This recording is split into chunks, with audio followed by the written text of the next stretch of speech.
નમસ્કાર, આપ જોઈ રહ્યા છો આરબી ન્યૂઝ. આપ સર્વેનું આરબી ન્યૂઝમાં સ્વાગત છે. હું છું આપની સાથે અનમોલ ભોજાણી. હાલ આપણે આવી ગયા છીએ જલારામ ધામ એટલે કે જલારામ મંદિરે. આપણા મોરબીના અયોધ્યાપુરી રોડ પર આવેલ જલારામ ધામ. હાલ આપણી સાથે જોડાયા છે જલારામ મંદિરના પ્રમુખ શ્રી ગિરીશભાઈ ઘેલાણી અને નિર્મિતભાઈ કક્કડ. આપણે તેમની સાથે વાત કરીશું તેમની સેવાકીય પ્રવૃત્તિઓ અને તેઓ ક્યારથી આ સેવાકીય પ્રવૃત્તિઓ કરે છે તે વિશે આપણે જાણીશું. જય જલારામ. શ્રી રઘુવીર સેના સાર્વજનિક ટ્રસ્ટ સંચાલિત શ્રી જલારામ ધામ દ્વારા વિવિધ પ્રકારની માનવ સેવાઓ કોઈ પણ પ્રકારના નાત જાતના ભેદભાવ વિના સમાજને અવિરતપણે પ્રદાન કરવામાં આવે છે, જેમાં બિનવારસી મૃતદેહના અંતિમ સંસ્કાર, વૈકુંઠ રથ સેવા, અંતિમ યાત્રા બસ, સબવેની સેવા, એમ્બ્યુલન્સ સેવા, દરરોજ બપોરે તથા સાંજે પ્રસાદની વ્યવસ્થા, પદયાત્રીઓની સેવા, અસ્થિ વિસર્જન સેવા, મેડિકલ સાધનોની સેવા, ફ્રીજ સબ પેટી તેમજ દર માસની 4 તારીખે વિનામૂલ્યે નેત્રમણી નેત્રયજ્ઞ કેમ્પ જેવી અનેરી સેવાઓ સમાજને પ્રદાન કરવામાં આવે છે. શ્રી રઘુવીર સેના સાર્વજનિક ટ્રસ્ટ દ્વારા વર્ષ 2001 થી સેવાની શરૂઆત કરવામાં આવી. વર્ષ 2001માં જ્યારે મોરબીની અંદર કોઈ પણ જગ્યાએ અંતિમ યાત્રા બસ નહોતી, ત્યારે શ્રી રઘુવીર સેના સાર્વજનિક ટ્રસ્ટ દ્વારા વર્ષ 2001ની અંદર અંતિમ યાત્રા બસની સેવા શરૂ કરવામાં આવી. ત્યારબાદ 26 જાન્યુઆરી 2001ના રોજ કાળમુખા ભૂકંપે જ્યારે ગુજરાતને બાનમાં લઈ લીધું હતું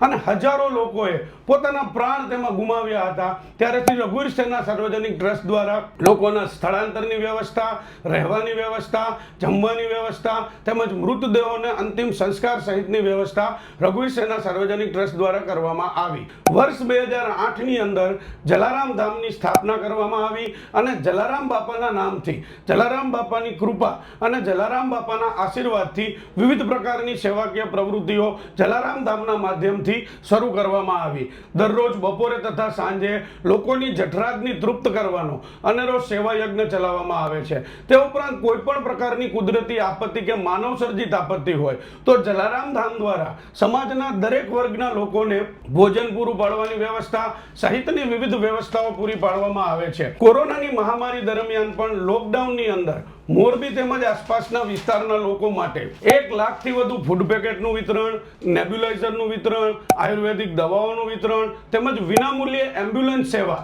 સંસ્થા દ્વારા પ્રદાન કરવામાં આવી હતી.